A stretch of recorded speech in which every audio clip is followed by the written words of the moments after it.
चाषी भाई मानक मोर नमस्कार। चलित वर्ष रवि ऋतु ପାଇଁ फसल इन्ସୁରାन्स କରାଯାଉଛି, ଯାହାକି ଡିସେମ୍ବର 31 ତାରିଖ ପର୍ଯ୍ୟନ୍ତ ସମୟ ସୀମା ଧାର୍ଯ୍ୟ କରାଯାଇଛି। ଚାଷୀ ଭାଇମାନଙ୍କୁ ଅନୁରୋଧ, ସେମାନେ ନିକଟସ୍ଥ ଜନସେବା କେନ୍ଦ୍ରକୁ ଯାଇ ମୁଗ, ବିରି, ଆଖୁ, ଚିନାବାଦାମ ପାଇଁ ସେମାନଙ୍କ ନାମରେ ଫସଲ ବୀମା ରେଜିଷ୍ଟ୍ରେସନ କରିବେ। ଏହି ବର୍ଷ ମଧ୍ୟ ପ୍ଲଟ୍କୁ ଟଙ୍କେ ହିସାବରେ ପ୍ରିମିୟମ୍ 2 ହେକ୍ଟର ପର୍ଯ୍ୟନ୍ତ ଦେବାକୁ ପଡ଼ିବ। 2 ହେକ୍ଟରରୁ ଅଧିକ ହେଲେ ଗଭର୍ଣ୍ଣମେଣ୍ଟର ନିର୍ଦ୍ଧାରିତ ପ୍ରିମିୟମକୁ ଭରିବାକୁ ପଡ଼ିବ। ଆପଣଙ୍କର ଏହି ବ୍ଲକର ବର୍ତ୍ତମାନ ଆଖୁ ଉପରେ, ବିରି, ମୁଗ, ବାଦାମ ଏହି ଚାରିଟା ଉପରେ ଇନ୍ସୁରାନ୍ସ କରାଯାଉଛି। ଆଖୁର ସମ୍ ଇନ୍ସୁର୍ଡ ହେଉଛି 1,75,000, ବିରିର ସମ୍ ଇନ୍ସୁର୍ଡ ହେଉଛି 41,250, ମୁଗର ସମ୍ ଇନ୍ସୁର୍ଡ ହେଉଛି 41,250, ବାଦାମର ସେମିତି ସମ୍ ଇନ୍ସୁର୍ଡ ହେଉଛି 80,000। ତ ଏହି କ୍ଷେତ୍ରରେ ଆପଣ କ'ଣ କରିବେ, କ'ଣ ଡକୁମେଣ୍ଟ ଆପଣଙ୍କୁ ଦେବାକୁ ପଡ଼ିବ ତାହା ବି ମୁଁ କହିଦେଉଛି।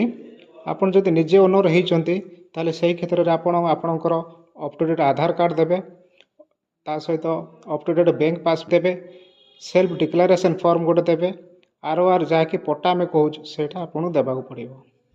2 ନମ୍ବର ଆସିଲା, ଆପଣଙ୍କର ନିଜେ ଓନର୍ ଅଛନ୍ତି କିନ୍ତୁ ଆପଣଙ୍କର ଜେଜେବାପା କିମ୍ବା ବାପାଙ୍କ ନାମରେ ରିଲେଟିଭ୍ଙ୍କ ନାମରେ ଅଛି, ସେହି କ୍ଷେତ୍ରରେ ମଧ୍ୟ ଆପଣ କ'ଣ କରିବେ, ସେଇ ଆଧାର କାର୍ଡ଼ ଦେବେ, up to date bank passbook ଦେବେ, ଡିକ୍ଲାରେସନ୍ ଫର୍ମ ଦେବେ, ପଟ୍ଟା ଦେବେ, ତା ସହିତ ଜେନୋଲୋଜି ସାର୍ଟିଫିକେଟ୍ ଅଛି ତାହା ଆପଣଙ୍କୁ ଭରିବାକୁ ପଡ଼ିବ। ତୃତୀୟରେ ଆସିଲେ ଆପଣଙ୍କର ସେୟାର କ୍ରପର ବା ଯାହାକୁ କହୁଛନ୍ତି ଭାଗ ଚାଷୀ, ସେହି କ୍ଷେତ୍ରରେ ଆପଣ କ'ଣ କରିବେ ନା ଆଧାର କାର୍ଡ଼ ଦେବେ, ସେଲ୍ଫ ଡିକ୍ଲାରେସନ୍ ଫର୍ମ ଦେବେ, ବ୍ୟାଙ୍କ ପାସବୁକ୍ ଦେବେ, ପଟ୍ଟା ଦେବେ। ଆନେକ୍ସର 1 ଫର୍ମ ଗୋଟେ ଅଛି ଯାହାକି ମାଲିକ ନିଜେ ସେଇଟା ଭରିବେ ଓ ତାଙ୍କର ଆଧାର କାର୍ଡ଼ ମଧ୍ୟ ଆପଣ ରଖିବେ। ସେହି କ୍ଷେତ୍ରରେ ଟେନେଣ୍ଟ କ୍ଷେତ୍ରରେ କ'ଣ କରିବେ ନା ଆଧାର କାର୍ଡ଼ ଦେବେ, ବ୍ୟାଙ୍କ ପାସବୁକ୍ ଦେବେ, ପଟ୍ଟା ଦେବେ, ଆନେକ୍ସର 1 ମଧ୍ୟ ତା ସହିତ ଆଧାର କାର୍ଡ଼ ସହିତ ଦେବାକୁ ପଡ଼ିବ।